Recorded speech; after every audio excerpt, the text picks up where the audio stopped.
Hello, everyone. Welcome to today's session. Thanks so much for joining. Thanks so much for taking time out of your day. So excited to have everyone here. And yeah, really excited to be learning a lot from Jamie about how to avoid burnout for ADHD founders using his very special Flowjo formula. My name is Desmond. I help run these webinars and the events for the Startup Network, and I'm delighted to be guiding us through today's session. Before we do begin, I would just like to start by acknowledging the traditional owners of the land that we're all gathered on, the land that I'm gathered on as well, so the people of the Wurundjeri people. And I'd just like to pay my respects to their elders past, present and emerging, and obviously extend my acknowledgement to any First Nations people that might be joining us today online. But also, what we are very excited about is this event, and then we've got a few other events with the Startup Network. So for anyone in Melbourne, next Tuesday, we'll be hosting our Founder Connect in Melbourne with Appomate. And then on Tuesday the 17th, we'll be hosting another webinar with MYOB. And that will be about how solopreneurs can avoid common mistakes before tax time. And then Tuesday the 24th, just before the end of financial year, we'll be hosting a pitch night on climate tech at the Commons in Collingwood here in Melbourne. So big month ahead that I'm very excited about. Before we do dive in, just a little bit of housekeeping. Firstly, feel free to introduce yourself in the chat, say what you're doing, where you're from. If you're a founder, what are you working on? Feel free to get the conversation going there in the chat. And also, please do ask your questions here in the chat. We'll be going to a Q&A at the end of this session. And so I would love you to just put as many questions as you have in there. And hopefully if we have time, Jamie will be able to answer those questions. But onto today's topic, and it's so relevant for a lot of founders all around Australia. We're actually going to be diving into how to scale a business without burning out and understanding ADHD, flow, and how your own cognitive writing can actually unlock smarter and more sustainable paths to success. And speaking of that, I won't be hosting this. We're actually going to be going to an expert in this topic. So thrilled to have Jamie with us here today. And so Jamie is our expert who knows this journey deeply, not just as a coach and an expert, but someone with real lived experiences. He is the creator of the Flowjo Formula. He's also a certified ADHD coach, the founder of multiple businesses, and over the past 13 years, he's actually helped over 400 founders successfully exit their businesses and countless more, finding growth, clarity, and momentum. Myself, I started running a business about a year ago and I also went through an ADHD diagnosis a year ago. So I'm really interested to learn all about what Jamie's got to talk about. And so today he's going to be walking us through a game-changing formula for curing burnout, mastering flow, and making work feel fun again, even if you've tried every productivity hack under the sun. So without further ado, would you please join me in giving Jamie a big welcome to the Zoom stage?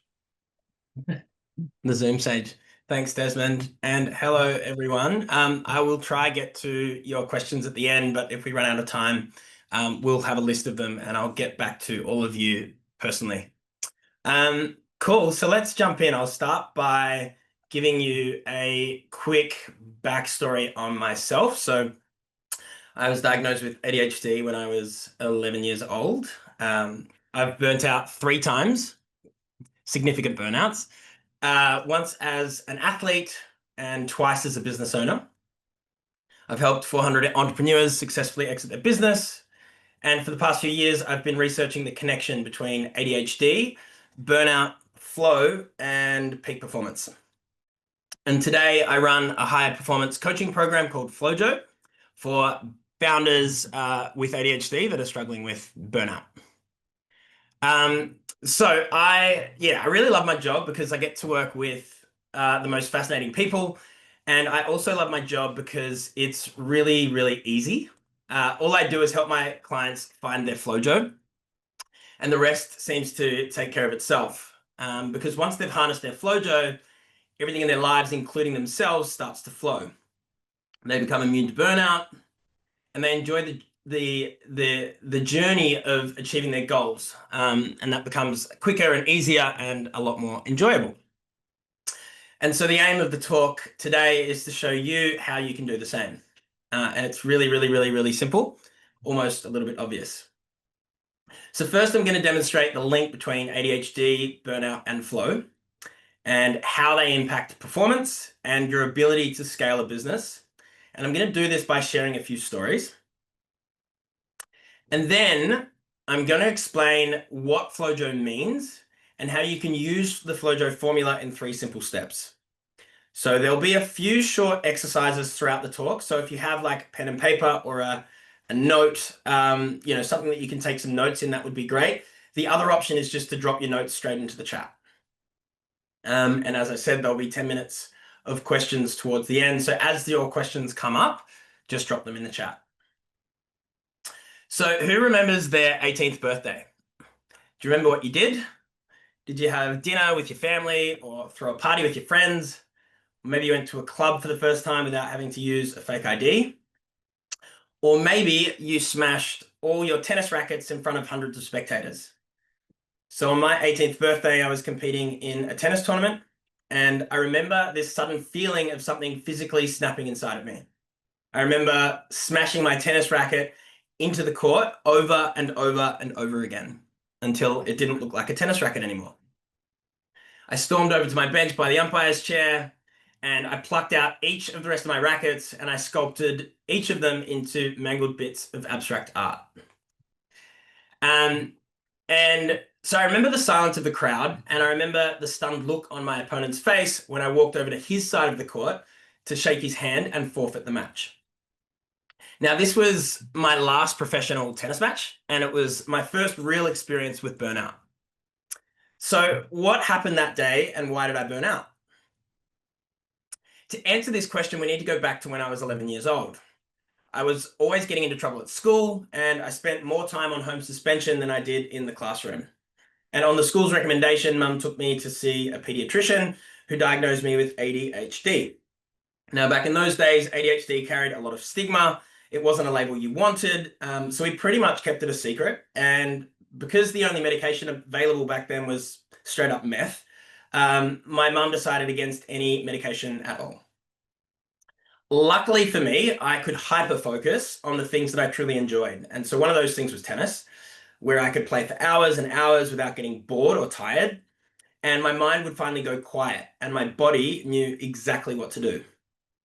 Now, I didn't have a name for this at the time, but what I was experiencing was flow. And we've all experienced flow before. It's that altered state of consciousness where we are totally absorbed in the present moment and where every action and every decision flows effortlessly. So who here knows what I'm talking about? Yeah. And so as my tennis improved, I began to secure more and more sponsorships. I love the free clothes and the free equipment. But one of those sponsors was that I secured was actually more like an investor. So the deal was he would pay for all of my training, my travel, and my living expenses in exchange for a percentage of the prize money I won on tour. So really like an investor. And while this alleviated a lot of financial pressure on my mum, it created a lot of pressure on 16-year-old me to perform. And I knew that the only way my investor would ever make his money back was if I reached the top 50 in the world. Now, I was 16 and I knew I was a really long way away from reaching that goal. And suddenly my relationship with tennis changed. Suddenly, every training session, every tournament, every moment of the day, I felt this pressure, right? The tennis court was no longer a sanctuary where I could drop into flow and escape the chaos of my mind. The tennis court had become the place where the noises in my head were the loudest. Now, while the pressure played a role, it isn't the main reason I burned out. The underlying cause is much more interesting, and it has to do with the relationship that I had with myself. And I'm going to demonstrate this in just a moment. So later that year, I got permission from the State Education Department in Victoria. I was living in Melbourne at the time. I grew up in Alice Springs and then moved to Melbourne to pursue tennis. And they gave me permission to drop out of school, study remotely so I could compete on the pro circuit full time. And I was really happy to escape the school's punishment and reward system, which clearly wasn't working for my ADHD brain.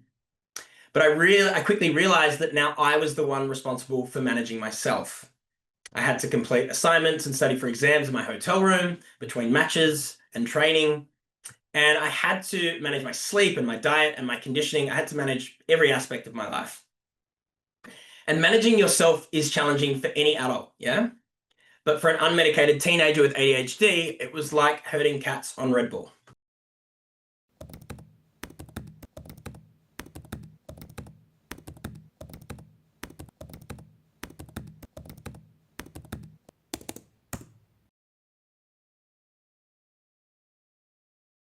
The chaos and the clutter in my mind made it impossible to organize and prioritize effectively. I was easily distracted. I could never stay focused on anything long enough to get real traction towards my goals. I struggled to start or finish things that felt boring or difficult. I was so impulsive that I kept rebelling against myself. And I felt so restless and dissatisfied with what I had achieved each day that I could never switch off when the day was done. Now, who can relate to these symptoms? You can just like raise your hand or just drop a thumbs up in the chat. Cool. Who here has been diagnosed with ADHD? Some of us, others not. Who hasn't been diagnosed with ADHD but suspects they might have ADHD or at least can sort of relate to these symptoms? Okay, cool. So it doesn't matter whether you have been diagnosed with ADHD, and it doesn't matter if you suspect you have it or whether you think ADHD is an overdiagnosed excuse that adults use to behave like children. What matters is whether you're experiencing any of these symptoms and whether these symptoms are making your life harder than it needs to be. Rather than having a permanent neurodevelopmental disorder like me, you may just be experiencing a temporary condition called VAST, which mimics the exact same symptoms as ADHD. Now, this is a term coined by Dr. Ned Halliwell, and it stands for Variable Attention Stimulus Trait. And it's caused by chronic cognitive overload. And the cause of this cognitive overload is due to the way that digital technology is integrated into every aspect of our lives. You might have heard the expression, we are now living in an ADHD world. And that's because our phones have hijacked our brain's reward system and turned us all into dopamine junkies, right? So for those of you who don't have ADHD, welcome to the jungle, because now we are all struggling with the same symptoms, okay? And whilst medication can address some of these symptoms, it doesn't address the underlying cause, which has to do with the relationship we have with ourselves.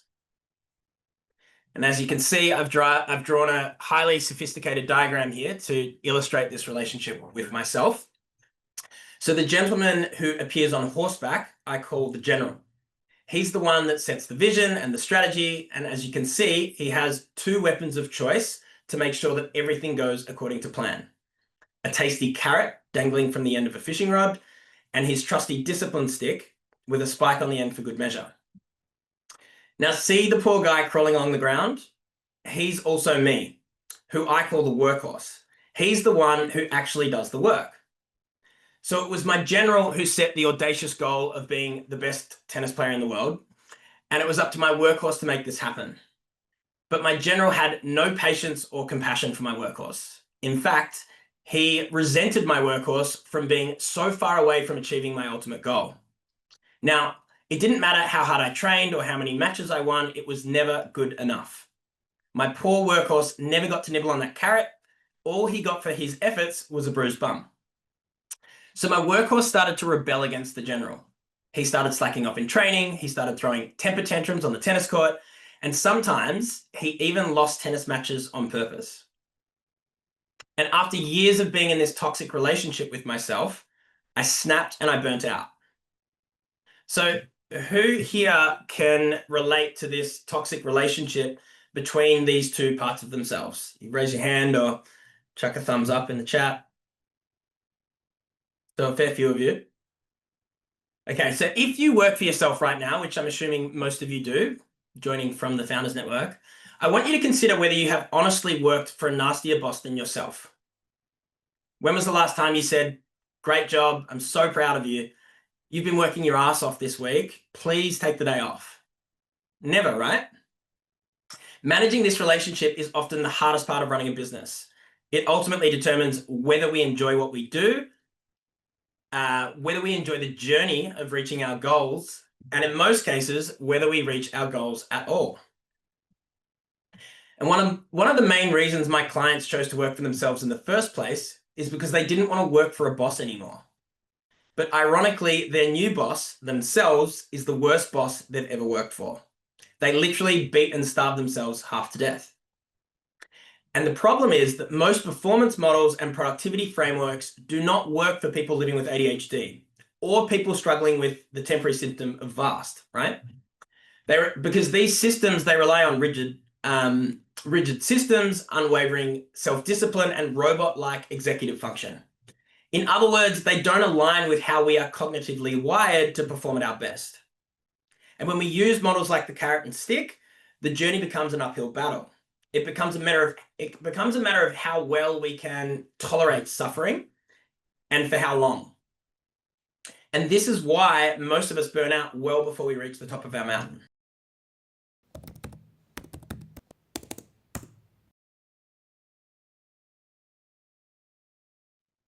So what exactly is burnout? Very quickly, it's when we regularly feel physically or mentally or emotionally exhausted. It's when we don't have the motivation to do the things we usually enjoy doing. It's when our level of performance drops well below our potential. And it's when we develop a negative attitude towards ourselves and towards others. So just a quick raise of hands, who here has experienced some of these symptoms before?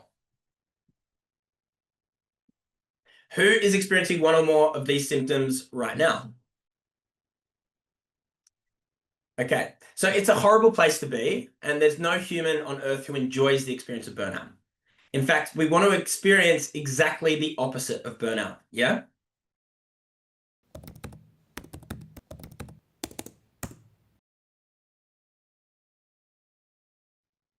So what is the opposite of burnout? And the simplest answer I can find to this question is flow. And the reason why is because according to Mihai Csikszentmihalyi, flow is an autotelic experience, which means that the action becomes the reward in and of itself. In other words, flow is intrinsically motivating, which means we don't need to rely on punishing past actions with the discipline stick, and we don't need to motivate ourselves with future rewards of dangling the carrot. Because when we are flowing, we are dialed into the present moment and it feels good as we're doing it. When we're flowing, the journey to our destination no longer feels like an uphill battle and more like a canoe drifting down the river. Now, we've all experienced flow at certain times in our life, whether it be on the sports field or making art or in the bedroom or focusing on work projects. And many of us were lucky enough to experience flow all the time as kids. And many of us now experience significantly less flow as adults. And this is crazy because we adults have a lot more autonomy and a lot more control over how we spend our time. But you know what's even crazier? Despite living in an era where the top neuroscientists are on YouTube teaching us how to reduce stress, how to improve focus, and how to unlock flow states, we are more stressed, we are less focused, and we are less flowy than ever. And despite the fact that we're spending more time and more money priming our biology for flow, the research shows that we are experiencing less and less of it. Now, why is this? A simple explanation is that we can't access flow when we are burnt out. But that's not a helpful answer because then it becomes a case of the chicken or the egg, where we can't cure burnout because we can't access flow, and we can't access flow because we're burnt out. A better explanation would be that flow requires us to be fully present in the moment. And the carrot and stick keeps us stuck between past actions and future events, which therefore pulls us out of the present moment, right? But I believe there is a deeper and more compelling answer to this question, and it has to do with the way that we understand and we approach flow today. So we're going to go back to my story for a moment, and I'll show you what I mean. So after I quit tennis, I went to business school and eventually became the founder of a successful company headquartered in San Francisco.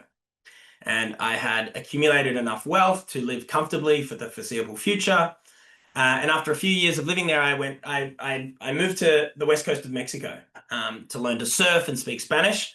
And I grew up in Alice Springs. So for a boy who grew up in a tiny remote town in the middle of the country, a 2-day drive from the ocean, I was living out my childhood fantasy. Now, looking back, I had actually reached the top of my mountain in a lot of ways, but my ambitious general didn't see it that way. Instead of celebrating what I had achieved, he continued to pummel my workhorse with the stick and dangle that carrot further and further ahead until my workhorse began to drown. And again, something snapped inside of me. I stepped down as the CEO of my company. I announced to the team that I was going offline for 6 months. I packed my bags and I flew back to my hometown of Alice Springs to live with my mum. Dark times. So I had burnt out on my tennis career and now in my business career, and I knew I had to find a new approach or I would simply burn out again. And this is when I became obsessed with flow. Okay, so I went off to unlock and master flow. I read books, I enrolled in training programs, I followed biohackers on YouTube. I started doing all the things to prime my mind and my body for flow. Sleep tracking, ice baths, saunas, breath work, yoga, medication for ADHD, depression, anxiety, supplements for sleep and recovery, supplements for energy and focus. I even tried microdosing psychedelics. Now, who here can identify with this obsession with peak performance? Is anyone doing all these things on a daily basis? Just raise your hand if you are. Some of you. Okay. So I basically thought that, this would fix everything. I would be in flow all the time. I had my toolbox. I was unlocking flow states on a regular basis. I published my first book. I launched a software company, and I thought I had cured my burnout once and for all. But a few years later, things in my personal life started to fall apart, and I started to notice that familiar feeling inside. Even though I was on a roll at work, my general part and my workhorse part were once again at war. And I bet you can guess what happened next. Something snapped inside of me again, and I burned out. I was pretty devastated, and I couldn't believe it because I thought I had mastered flow and peak performance, so I couldn't figure out why I was burning out again. So I retraced my steps and I began to look for answers. And I interviewed hundreds of founders about their experience with burnout and their experience with ADHD. And I studied everything I could to figure out the connection between burnout and ADHD, and also the neuroscience of flow. And then one day I stumbled across this incredible poem called "There's a Hole in My Sidewalk" by Portia Nelson. Some of you might have heard it before. It's a popular one.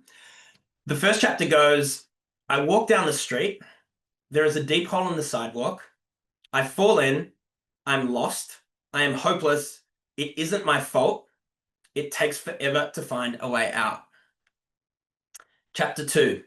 I walk down the same street. There is a deep hole in the sidewalk. I pretend I don't see it. I fall in again. I can't believe I'm in the same place, but it isn't my fault. It still takes a long time to get out. Chapter 3. I walk down the same street. There is a deep hole in the sidewalk. I see it is there, but I still fall in. It's a habit. My eyes are open and I know where I am. It is my fault. I get out immediately. Chapter 4. I walk down the same street. There is a deep hole in the sidewalk and I walk around it. And chapter 5, I walk down another street. So when I finished reading this poem, it hit me like a ton of bricks. I had fallen into the same hole 3 times. And in other words, I had climbed 3 mountains. And it didn't matter if I reached the top of my mountain or whether I could unlock flow states whenever I wanted. Climbing these mountains always led to the same outcome: burnout. So I began to ask myself, how could I break this pattern of behavior? What could a totally different path look like?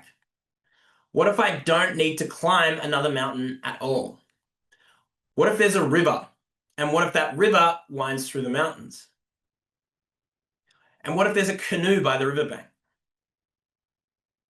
And so as I started reading over ancient Eastern texts on the topic of flow, it struck me like a thunderbolt. In the East, flow is our natural state of being. Okay, so we already have a limitless source of flow within us. The problem is that we are often so blocked, there is no space for flow to emerge. See, the way that we understand and we talk about flow in the West is getting narrower and narrower and narrower. But if we look back in history, the concept of flow has been around forever. The ancient Greeks called it enthusiasmos. The Zen Buddhists called it Zazen. The Taoist monks called it Wu Wei. Friedrich Nietzsche even called it Rausch. And Abraham Maslow called it peak experiences. And then it was Mihai Csikszentmihalyi in 1990 who called it flow. And in the decades since, the last 25 years, flow has become synonymous with peak performance. And it is true, studies have shown that we can be up to 5 times more productive when we're in a flow state. But the problem is we've become so obsessed with hacking our biology to achieve these temporary flow states that we're not approaching flow holistically. We're not embodying it as a way of being.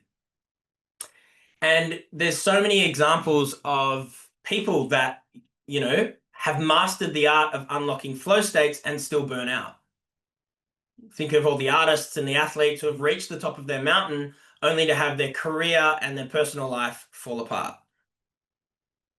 And that's because a flow state is a temporary state of altered consciousness. Studies show that we can access this state on a regular basis for up to 4 hours a day. And these are the Beyoncés and the Michael Jordans of the world who have an entourage of performance experts helping them do it. So we can't live in a flow state, which means that the way that we think about flow today doesn't capture the full picture of what it actually means to truly flow. A very common critique of Western medicine is that we often focus on treating the symptom rather than the underlying cause. And I think a similar critique can be made to the way that we approach flow today.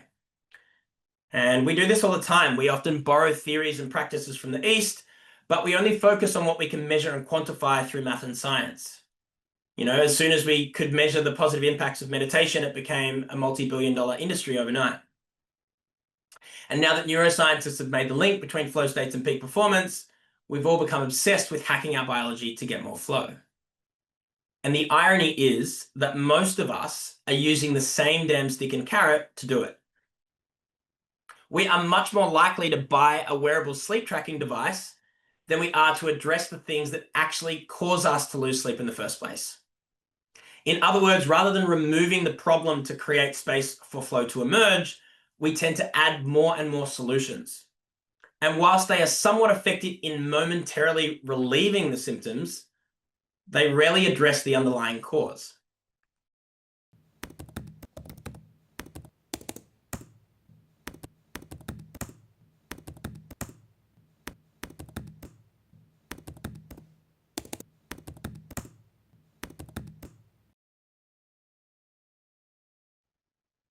So I want you to think about some of the symptoms you're experiencing right now. Could be feeling a lack of motivation or a lack of focus or not enough time. It can be related to your business or your personal life. It really doesn't matter. It's just an exercise to get us thinking. And I'm going to give you 30 seconds to take notes or just sit there and just have a little ponder. I'm just going to put my timer on.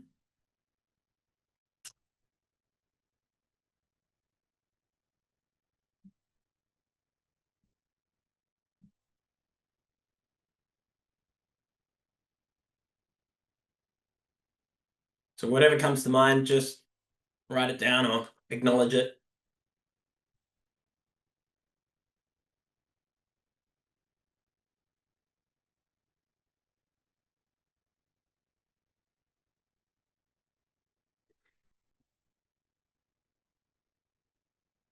Okay.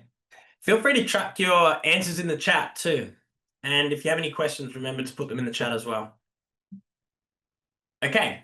Now I want you to think about the solutions you currently use to fix your symptoms.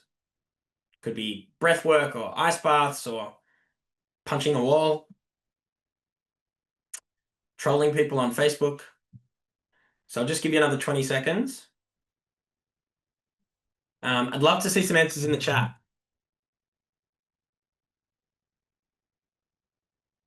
Netflix. Amazing. Irritability, social anxiety, some solutions, meditation, breath work. Great. Okay, cool. Now, I want you to circle the symptom and or the solution that you don't feel like it's really working. Again, you can just type it in the chat, but I want you to just think about the symptoms you're experiencing and what you're doing to address that symptom, that solution. And just identify, again, you can throw things in the chat.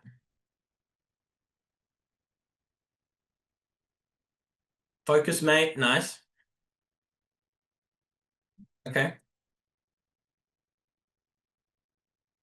Not maximizing addressables. Cool. Okay, now I want you to just pick one symptom that's causing the most friction in your life right now. It can be personal or business related. And I want you to explore what the underlying cause might be. So you've got the symptom that you're experiencing, you've got your current solution, but I want you to think a little bit deeper about what the underlying cause could be. If you feel comfortable answering those things in the chat, great. Lack of structure, high workload, interesting. Myself, probably, I love that. Poor sleep, not unwinding, overwhelm. Okay. Interesting. Poor self-discipline. My mental story and narrative. I like that one a lot. Okay. So just a quick recap. The reason we're experiencing less flow is because in the West, the term has been reduced. I'm just going to move that. The term has been reduced to a temporary state of peak performance. And the way we are taught how to unlock and master flow has been reduced to a long list of biohacking solutions. Whereas in the East, flow isn't a temporary state you need to force or hack your way into. It's a way of being where you align with your true nature. And instead of trying to restore the true meaning of flow to its historical roots, I've decided to have a bit of fun and make up my own word. So I took the word flow and I matched it together with the word mojo. Now, mojo is an Afro-Caribbean word that means unique magical power. So your mojo is like your superpower, your unique cognitive wiring, your secret sauce, the essence of what makes you uniquely you. So I matched these two words together to create a new word, and that word is Flowjo. And Flowjo is really a way of being where you are harnessing your true nature and you're turning your unique, cognitive wiring into your superpower, or your ADHD, if you like to think about it like that. So rather than using the stick and carrot to mold ourselves into something that we're not, we embrace who we truly are. We channel what we're good at, what we're passionate about, and what makes our lives meaningful. We do the things that feel good as we're doing them, and we simply avoid the things that don't. Now, I believe that Flowjo, or whatever name you wish to call it, is the fastest, easiest, and funnest way to unlock your full potential and truly enjoy the journey of reaching your goals.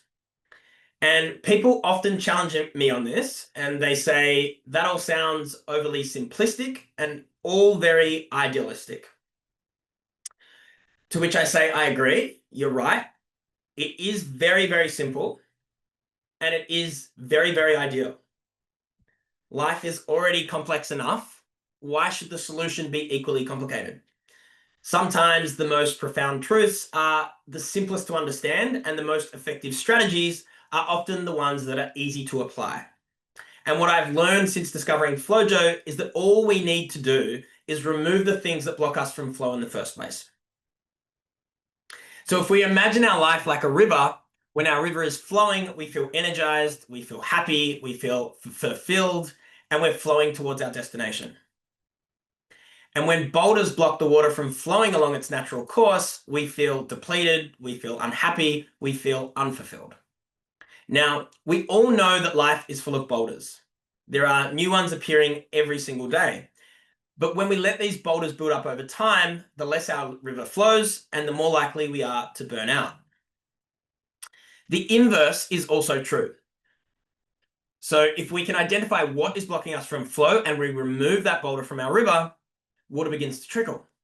And if we continue to remove the boulders that keep us blocked from flow, we will begin to experience more and more flow in our lives.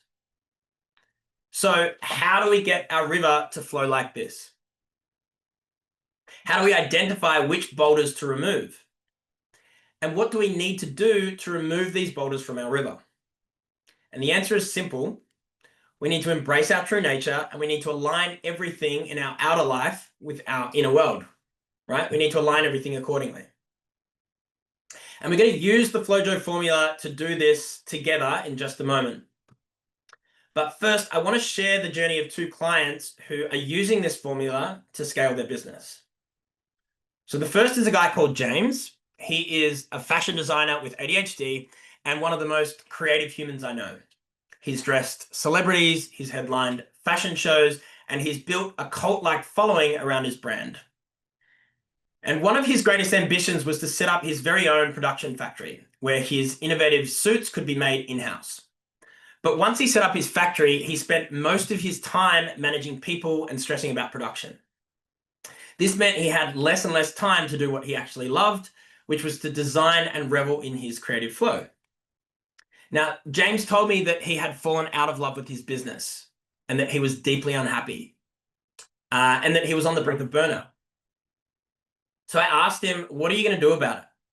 And he said, well, I guess I'll keep growing the business until I can afford to hire a production manager. But the problem was that James and I both knew that he would burn out well before he got to that point. And this is why he felt stuck and had fallen out of love with his business, because his river wasn't flowing anymore. So I asked him, what boulder can you remove now? What keeps zapping your energy? What is not aligned with your true nature? And the reason I asked him this is because flow is all about the flow of energy. When we are in alignment, energy flows both ways. The energy we put into someone or something flows back to us, right? And when an aspect of our business or personal life is out of alignment, energy only flows one way and does not flow back to us. And what James realized is that he had gone from being a creative artist to a factory manager. And managing a factory didn't align with his strengths, nor his passions, nor his sense of purpose. So he had to make a difficult decision, and that was to close down his beloved factory, let go of a bunch of people, and outsource production to a 3PL provider. And whilst this felt like a step backwards at the time, it was actually a huge step forward for both James and his business, because now he's back to doing what he loves and what he's good at, which is designing new collections and creating hilarious video content for his fans. Now he tells me that he's fallen back in love with his business and he feels like the sky's the limit. So for James, the biggest boulder in his river was the factory because it was pulling him out of alignment and draining his energy. He wasn't leveraging his strengths or doing the things that brought him joy. And as soon as he removed this boulder, things in his life began to flow again. Okay? I had another client who was also on the brink of burnout. He owned 4 cafes and worked 10 hours a day, 7 days a week. And despite his best efforts, none of his cafes were very profitable. And he had little time or energy for his fiance, his family, or his friends. Now, when I asked him what the top of his mountain looked like, he saw a successful business that was profitable and gave him the freedom and the flexibility to enjoy his life with the people he loved. When I asked him how he would get there, his plan was to continue working long hours for a few more years in the hopes of growing his business to a point where he could step back from the operations and reduce his hours. In other words, he planned on using the same stick and carrot to slowly and painfully inch towards the top of his mountain. And when I asked him how confident he felt about this plan, he broke down and began to cry. Because deep down, he knew he was stuck in an impossible situation. He knew the cafes weren't going to take him where he wanted to go. The profit margins were so squeezed and so small that even if he quadrupled sales, he would still have to work 7 days a week. So I asked him, what would life be like if you didn't have to keep pushing shit uphill to reach the top of your mountain? What if there's a river that winds through the mountains? And what could that journey look like? And after a few days, he came back to me and he said, I would double down on the one cafe that I'm actually proud of and I'm actually passionate about, and I would offload the rest. And that's what he's done. He then added an event catering service to the cafe he kept, And not only is his business wildly more profitable, it's growing rapidly. And more importantly, he's reduced his hours by 30 hours a week. So these are Reese's actual results. So he's increased his revenue by 400%. His profit margins have gone from -5% to a healthy 15%. He's halved his workload. And as you can see, his quality of life has significantly improved. So what do both of these stories have in common? And how do these stories relate to our own journey? Well, they both had boulders in their river blocking them from flow, and they were both trying to reach their goals by using the same performance model that was causing them to burn out in the first place. And when they dropped the stick and carrot and focused on removing the boulders that were blocking them from flow, they started to scale faster with half the effort and twice the fun. In other words, as soon as they aligned themselves with what they enjoyed, what they're good at, and what they really valued, they discovered a new way forward that felt less like an uphill battle and more like a river flowing along its natural course. And what I've seen time and time again is that if we can master our Flowjo, scaling just becomes faster and easier and a lot more enjoyable. I know this is going to challenge some people, and I'm happy to be challenged in the questions. So now I'm going to show you how to use this formula in 3 simple steps. The first step is to own your true nature, which we've already talked about. This means stripping away the layers of external conditioning that is blocking our flow and dulling our mojo. And it means connecting with your values, your purpose, your passion, and your strengths so that you start tapping into what feels good and you start focusing on what truly lights you up. You want to start leaning into what comes naturally to you and start honing in on the things that you are uniquely good at. In other words, own what makes you uniquely you and embrace who you really are.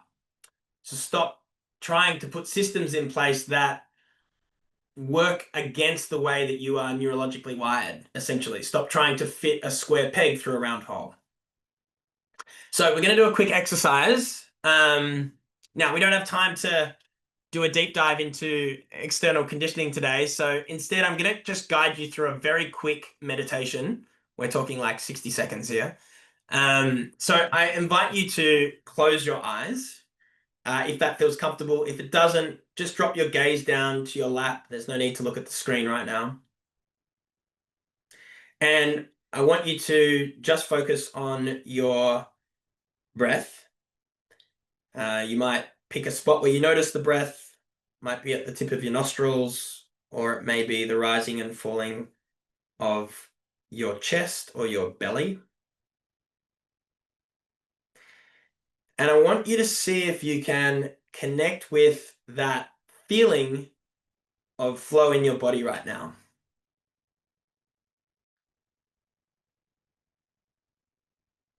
And if you can't, that is totally okay. You may wish to reflect on moments in your life where you have experienced flow, where you are totally absorbed in the present moment, where time dilates and hours pass by like minutes, where decisions and actions flow from you effortlessly, and where everything is just clicking into place perfectly. See if you can notice any sensations in the body as you think of this memory or you connect with your experience or understanding of flow.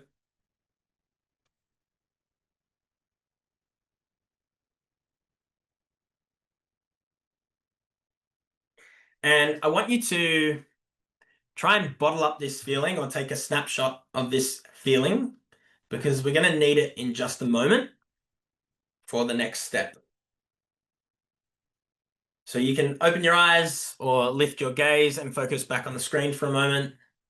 Now, the actual process of owning your true nature, you might have some questions around that, but in the program or working with clients, it's doing it's working through some of the external conditioning and figuring out what's yours and what's not yours.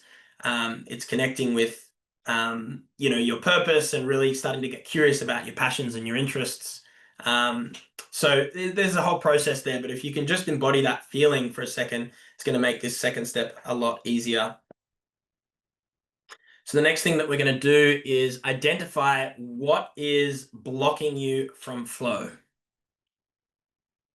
What's stopping you from experiencing that sensation of things flowing, where you experience synchronicities and you're just sort of absorbed. You're not having to force yourself to focus. You're not needing to use Pomodoro timers and time blocking techniques. Now, the simplest way to identify what's blocking you from flow is to ask yourself, where does the energy flow? So when you invest your energy into someone or something, does that energy flow back to you? If it doesn't, it's probably a boulder, a blocker, right? So the next thing that we're going to do is I want you guys to make a list or write in the chat of a list of tasks that you are responsible for. They can be work-related tasks. They can also be responsibilities in your personal life, right? They can be checking Slack in the morning. It can be cooking dinner for the family. This is just the practice, so they don't need to be, doesn't need to be an extensive list, but try to get at least 3 things down or share 3 things in the chat. Have a little, where's my chat gone? Curious to see what people might be saying. So I'll give you another 20, 25 seconds just to get a couple things down. Caring for my parents. Entering info into my MYOB prototype design and testing. All the things. Yeah. Cool. Okay, the next thing I want you guys to do is think of everyone that you interact with at home or at work or everywhere in between. So it could be business partner, romantic partner, employees, suppliers, vendors, investors, customers or clients, friends, could be the barista at your local cafe. I want you to list down at least 3 people. You don't need to name these people in the chat. You can if you want to name people. They don't have to be people that you're drained by. They can be people that really light you up as well. Okay? So we're basically just doing an audit of where you put your energy into the tasks, the people, and everything in between. I'll give you another 20 seconds.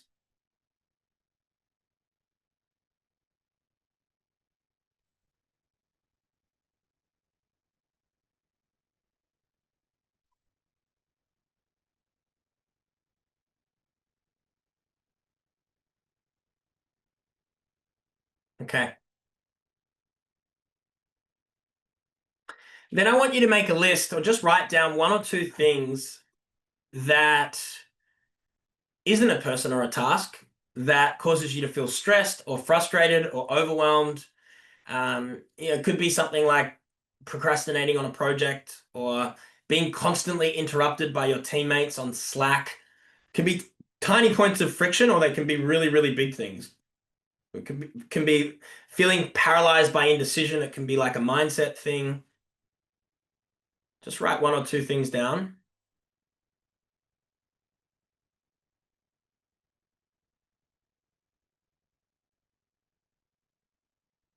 Give you another 15 seconds.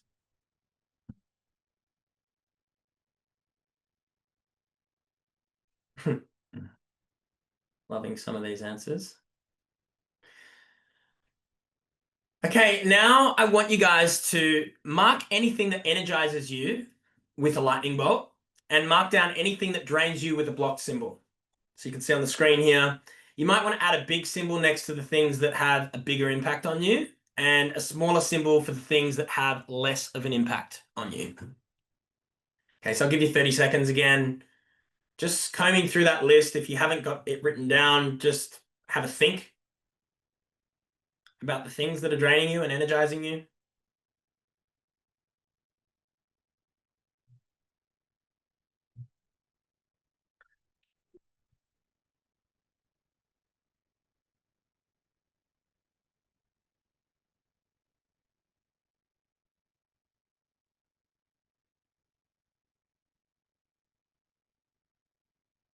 Okay. So often our boulders are created by an even bigger boulder we are completely unaware of. So I was really interested in some of your answers earlier on when we were going through symptoms, right?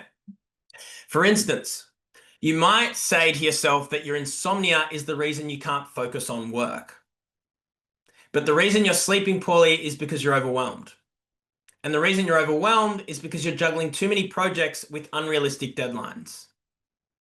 And the reason for your poor planning and your poor time management is because you've got investors breathing down your neck. So the real boulder has to do with your relationship with your investor. So even if you improve your sleep hygiene, and even if you improve your organizational skills, you won't have addressed the boulder, the underlying cause that's actually really blocking your flow. The other thing to keep in mind is that your business and your personal life are energetically linked. So when it stops flowing at work, it stops flowing at home. And when it stops flowing at home, it stops flowing at work. And you can try to separate and compartmentalize your life, as we all do, but that's not really how energy works. You only have one river and it all needs to flow. Sometimes removing a boulder in your personal life can lead to the biggest win in your professional life. I have experienced this myself multiple times, even in the last year. Addressing things in my personal life has had massive, massive, massive, a massive impact in a positive way on my professional life. So don't underestimate the things that are happening in your personal life. I think that's a really common mistake that a lot of people, performance experts, they don't really talk about that connection between your personal life and your business life. And my last big, big burnout had nothing to do with how I was performing at work. The final step is to remove these blockers. Now, remember, the bigger the boulder, the more space you create for flow to emerge.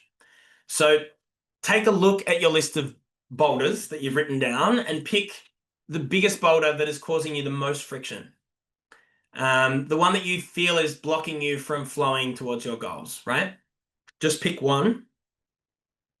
And I want you to ask yourself, what action do I need to take to remove this boulder? So I want you to think about what needs to change for energy to flow both ways, right? When I say remove this blocker, I don't mean you need to remove, if it's a person, you can't remove them necessarily. If it's your kid or something like that. But what needs to change for the energy to flow both ways? Is it a task you need to delegate? Is it a role you need to hire for? Is it a friendship you need to distance yourself from? Is it an employee you need to let go of? Is it designing your work days differently? Is it quitting drinking alcohol during the week? Often our boulders are, so I just want you to take 20, 25 seconds to write down an action. Feel free to share it in the chat if you feel brave enough to do so. That would be really cool, but no pressure to.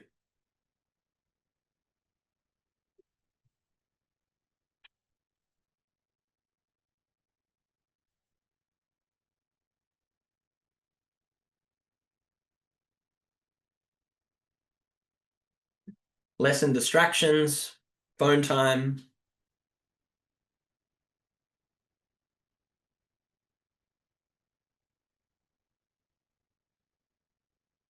Okay.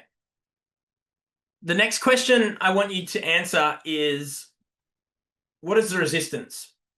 Now, the reason you haven't taken action already is either because you're unaware it's a boulder or there's a part of you that's avoiding it. So it's really important to name the resistance.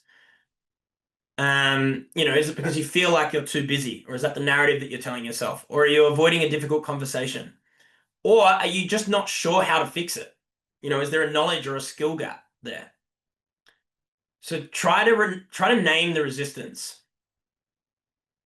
There might be a part of you that whatever action you just wrote down, there might be a part of you that goes, yeah, I'm absolutely going to do it. But almost in every action, there is some point of friction. And just for the practice of it, even if you feel like you're confident you're going to do it, I want you to just write down some kind of resistance that may be there. For me, starting my podcast is like an action I've had forever. And the resistance is, well, some of the narratives I'd say is because I'm too busy, but part of it also comes from a imposter syndrome, you know?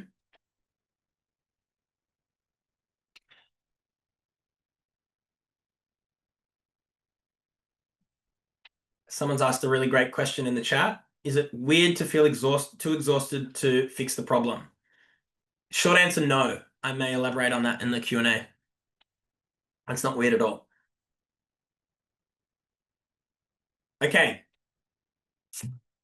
The last question I want you guys to think about and potentially share in the chat if you feel comfortable to is, what is the consequence of not taking action on this boulder?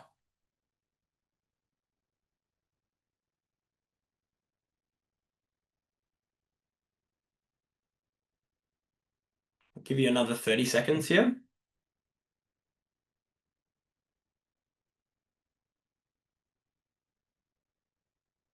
So an example of a consequence could be obvious, like burnout, or it could be, just have a think about what the consequence could be. Could be small. Could be that, you don't start your newsletter and it results in you not getting enough clients. Whatever it may be. Okay. Conscious of time, I'm going to go for another like 2-3 minutes and then we'll jump to questions. So this is a little taste of the Flowjo formula. As I said at the very beginning, it is incredibly simple. It is common sense. It is, people talk about it in different ways. It's one thing to cognitively understand a formula, and it is another thing entirely to embody that formula, to live that formula, for that to be integrated, and for your impulses and your intentions and your intuition to react in a certain way, and to constantly be looking at how you can be removing boulders and aligning. So, there's newer boulders appearing every day. So it's important to cycle through these steps on a regular basis. And you really only need 5 to 10 minutes. The first one around figuring out your true nature and really understanding your ADHD and the way that you're wired is a bit of a process. But once you're clear on that, it's very obvious to do an audit of your life like we just did. You can do it while you're walking or journaling or meditating or simply talking to a friend, right? To figure out what's out of alignment, what the boulders are, and what actions you might be able to take to remove them. And so if you follow these 3 steps, I'm really confident that you will become immune to burnout and you will be able to consistently perform at your peak. And that will allow you to scale your business faster with half the effort and twice the fun. I really do believe that. And if you're unsure which boulders are blocking you from flow or how to go about removing them, I've built a free diagnostic tool on my website. The developer has just uploaded the new version, so I'm not sure which version you're going to get, but it's either a downloadable Excel document, or it's an online tool where you can basically fill out a bunch of questions like this, and it calculates your Flowjo score and identifies what is blocking you from flow. And if you sense you may benefit from one-on-one coaching, you can also apply to join the Flowjo High Performance Program. And I'm also offering a free one-on-one session to the first 5 people in this webinar who drop a thumbs up in the chat. So, Ella, Brad, Sophie, Linda, Tony, Jen, I think that's 5, maybe 6. Cool. So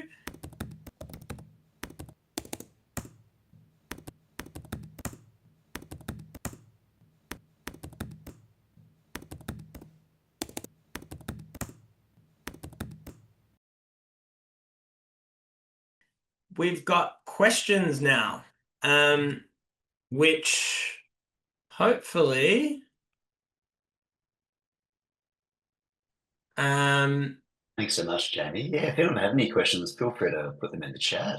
Probably got time for a few questions if anyone had any on their mind. Thanks, Des. Oh, good. There is one in the chat, not necessarily about the session, but just the website address.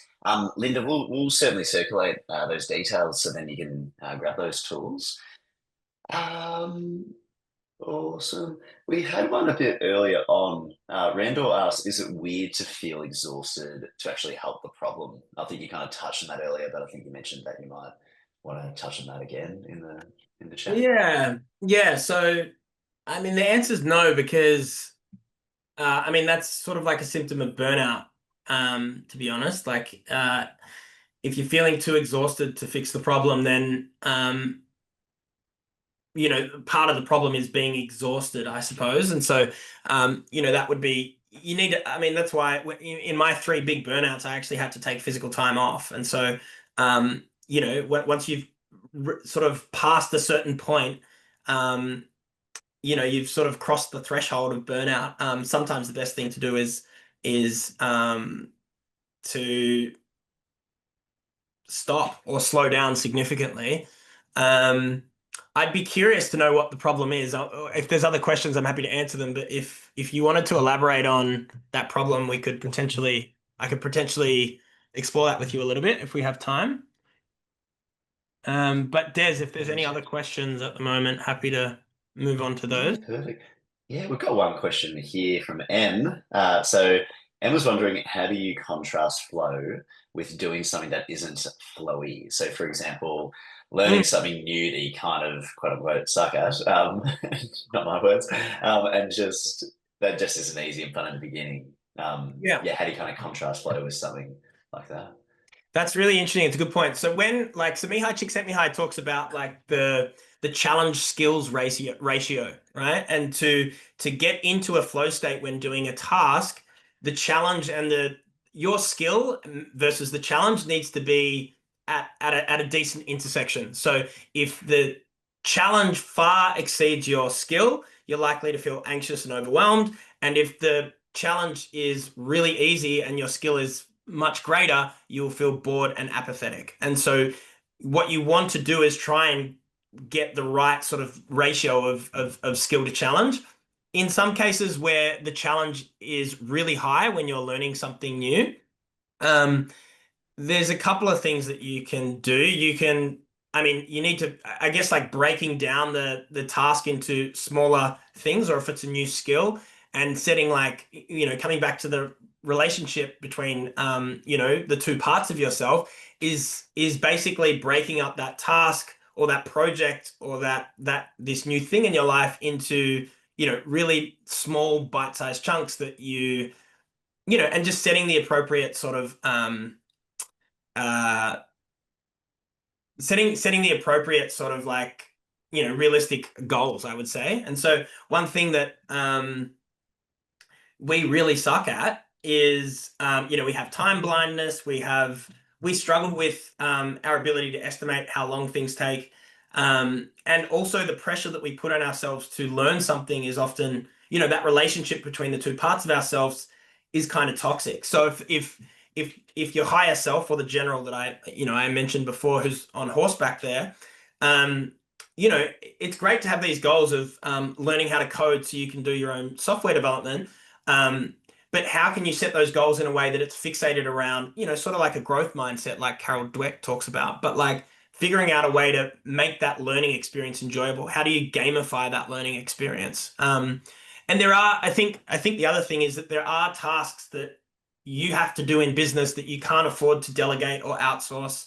I do challenge that a lot with my clients. A lot of the time, they're like, I have to do this task because no one else can do it. And most of the time, that's actually bullshit, but it takes us a little while to get there. And in the meantime, if you can't remove something straight away and you are responsible for it, figuring out ways that you can essentially gamify it. If it's a really boring task that's actually really easy, like bookkeeping, I don't know why hopefully you're not doing your own bookkeeping, but if you are, um, like what music am I going to put on? It usually takes me an hour to do my monthly bookkeeping. I'm going to set a task of trying to do it in half an hour, and I'm going to put on some fun music, and just doing certain things like that can make that a little bit easier. I hope that answers your question. Mm, love that. I can't remember if it was his book, Mihai Csikszentmihalyi, if I'm pronouncing that correctly, but I remember someone talking about a 4% level of difficulty. If something's too easy, then it's boring. If something's too hard, then you get anxious and it's not enjoyable. So that kind of like perfect level of difficulty that puts you in the flow state. So I love that. We've probably got time for maybe two more questions, and a few have popped into the chat. Now, we'll circulate Jamie's details because just in case we can't answer these questions, so you could probably continue the conversation offline. So I might just go to Jen and then Sophie's question. So Jen's asked, how do you uncover true nature versus what has been ingrained with societal expectations? That's an interesting question. That's such a good question. The it's really hard, but I think part of it is like, um, it's building your somatic intelligence and your physical intelligence. Is a short answer to it.